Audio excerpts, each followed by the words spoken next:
welcome to another Mornings with Mel. I'm Mel. And I'm Natasha. I'm Rebekah Pearson from Topsail Brewing. Awesome. So can you explain what Topsail Brewing is? So we are a brand new brewing company here in Sneads Ferry, a mile from Topsail Island. We just opened April 13th, so we're very new. And we offer beer. We have 16 taps in-house that we brew here right behind me. And we do local beers. We're family friendly. We're just kind of a new space for the community. That's so awesome. So what inspired you to start the brewery? Well, I grew up here, went to school here, graduated at Dixon High School. And so we're a family-owned business, and our family also owns Rick's Restaurant, which is directly in front of us. We celebrated 21 years of being open at Rick's this year. And a couple years ago, we started talking about opening a brewery. Craft beer is really popular in the area, and it's only gotten more popular. And Rick's has a lot of craft beer on tap, and it's just something that's been, something we've always wanted to do eventually, and the time was just right for it. And there's nothing really else in the area for craft beer lovers, and so here we are. Especially in Sneads Ferry. Sneads Ferry, like we've talked about recently, it's just grown up so much. Yeah. I graduated 14 years ago, and it's just grown up so much since then. Yeah. In my head, I graduated high school last year, but that's not what happened. So what experience do you want people to have when they come to the brewery? So we are family owned and operated family, with the exception of our brewers and some of our bartenders. So we want people to walk in and feel that, and feel like the love and the sense of community, and just feeling welcome, being cozy in the area, and enjoying our space. We do a lot with local, so we want people to walk in and feel the local vibes from the area. Yeah. I love that. So, and you said you have some things brewing back there. So do you create the beers from scratch?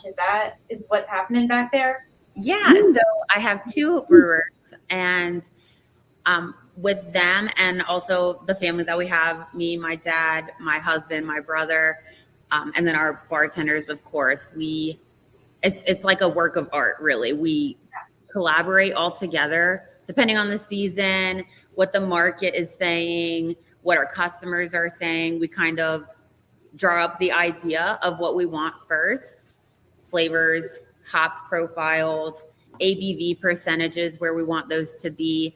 And then we pretty much get it all down on paper. The brewers order ingredients, and then they have a brew day, which is typically like 8 hours. They come in and they go into the tanks, and they brew the beer here. It sits in one of the fermenters. We have about 7 of them now, and it sits there for a couple weeks, and then we're able to transfer it to kegs, and then we tap it, and it's available for the community then. Wow. So it's like a whole process. Yeah. A lot goes into it. Oh, so much. Whenever you put your input in, what's your favorite beer? Oh, I love wheat beers. Anything fruity, I love. You'll always see like a Belgian blonde or a wheat. Those are my favorites. And today we're tapping a prickly pear and chamomile Belgian blonde. Oh, it is so good. Yeah. So you can tell if the fruity ones I may have had an input in those. So like for the fall, like you'd have to get ready for those in the summer, really, because you said a few weeks they have to sit there. So you have to like come up with them in advance. Yeah. Mm-hmm. So we actually brewed we have an Oktoberfest and a Fest beer coming out in October. And we brewed those like at the end of July. So they've been in the tanks for a couple weeks, and they'll stay in there for like another month or so until they'll be ready to offer in October. So you're really, it's like 100 degrees outside, and you're thinking about what stout people are going to want when it's 30 or 40 degrees outside. So it's a lot of planning ahead. That's so cool, though, because I never would have thought about how long that process takes. Yeah. And you said you connect a lot with the community, and I know you had some events you were just talking about, but how do you have anything like planned besides those fests, or do you have like anything in the works, anything that you're doing with the community? Yeah, totally. So actually last night we had a mac and cheese cook-off, and it was so much fun. We actually had our winner is I think she's in middle school, and so like her mac and cheese dish won, and she got $100. But in order to vote for your favorite macaroni and cheese, you had to bring a school supply, and so those are all going into donations. And we had like so many school supplies being donated. It was great. We're going to continue that through the school year. We're going to donate to the lunch fund for the county for kids who need like their lunches paid off and stuff. And that's just one of the many things that we do at the community. We have our Sunday vendor markets, which is every Sunday. It's free for vendors to come up and set up in our beer yard. It's 12 to 4, and it's just a way to kind of get their name out there, supporting local, small businesses. We have this space, so we're happy to provide that for everyone or anyone that could use it or need something. We also have so during the brewing process, you have grain that you're boiling basically, and you take the grain out after you use it. And so we donate that to a local farmer here in town, and he uses that to feed his livestock. So that's really cool. So you guys are like really integrated into the community, which is so cool to hear. Yeah, we love that. Small businesses that just create this awesome community, especially in Hampshire, I feel like it is, like you were saying, a vibe. It is, yes, and it's grown up, and you're doing the thing. Thank you. Community is like the heart of our business. So, yeah. If you had advice to someone else in the community when they were creating their business, what would that be? Oh, stick to your guns. We started this dream of having a brewery. The idea was 10-15 years ago, but we really, we put the sign out in the road in 2021. So it was a long process, and a lot of things changed. A lot of what we thought was going to happen is not quite what happened. So stick to your guns on what you want, but also know that that's going to change, and the customers are going to tell you what your next business move is. That's one thing we lean on the customers a lot to tell us what beer we want, what beer they want, what we should do next, the events and that sort of thing. So that's an awesome thing, because then they feel involved in it, I think. Exactly. Mm-hmm. So have a general idea and know what you want your business to be, but also be open to change and know that, your customers are the most important, and they're the ones that are going to drive the rest of everything else. So, and I don't know if you have it now or not, but if there isn't, will there be a time where people can rent out the space too for events or? Yeah, so that's another thing we do, and I don't charge for people to come rent this out. We've had wedding receptions, retirement parties, weekly military ceremonies, so many things. We've had 80-year-old birthdays. It's kind of, the space is first come, first serve. So if you want, 50 people to be there at 5:00, we say, let us know first of all, so I can prepare. But, show up at 3:30 or 4, and you can hold that space and use it. Really cool. Also with local businesses, we do the glaze and sip and the paint parties and that sort of thing. We love that. And we're happy to continue doing that for the local businesses in the community. Wow, that's really cool.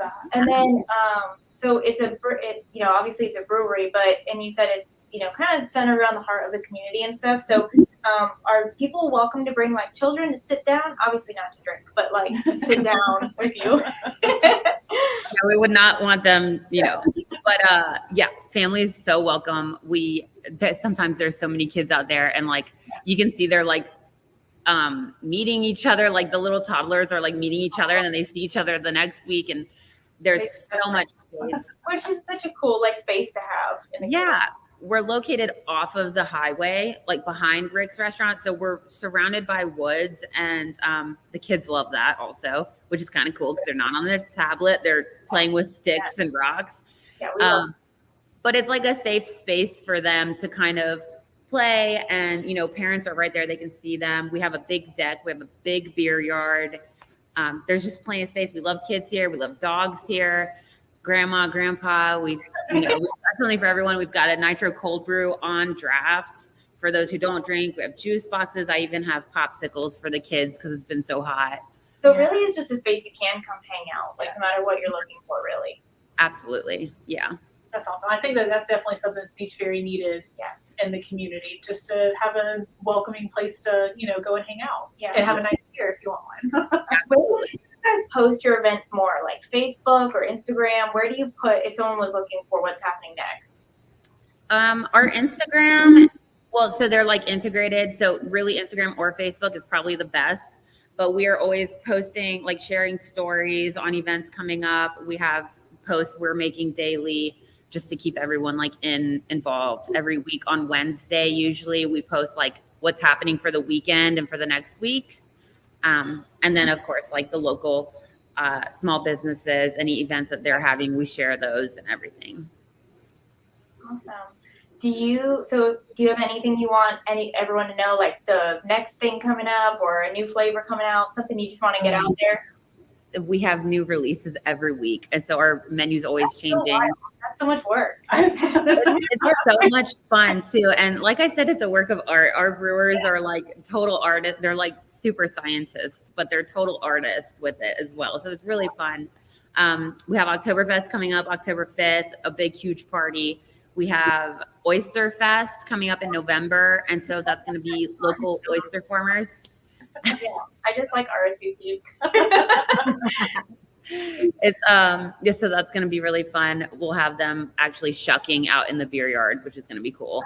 And we have our vendor market every Sunday and live music on the weekends. We do music bingo on Mondays. Oh, you guys are busy. Yeah. But in a good way. That's so awesome. Yeah, we try to do something every day to keep it fun, and we've just been so thankful for the community. It's been such a long process getting open that now that we're finally here, it's been, it's like just overwhelmingly been so great. Everyone's support and, everyone coming in and just telling us how much they love everything. It's just been so awesome. That's what community is all about. Yeah. Like, it was kind of cool seeing the sign out there though, because like everyone was anticipating it and then now it's here. So everyone's like, let's go. Yes. It took long enough. But in a good way. It was worth it. Yes. So worth it. Yeah. Well, thank you for sitting with us. Yes. We appreciate you hanging out with us for a little bit. Yes, Yeah. thank you so much. And it was I'm fun. up here all the time. So anyone that wants to come And hang now out, I'm here. grab my family and come sit out there. We'll have to get the office out there too. Yes. That would be fun. We love events. So Yeah. Actually, we just installed cooling misters on the porch. So like it like mist cold water on you every couple 30 minutes or something. So it's really cool. yeah. So it'll never be too hot. Yes. Cool. Well, that's thank awesome. you. It was good talking with you. Yes. Yeah. Thank you so much. Thank you guys. I appreciate it.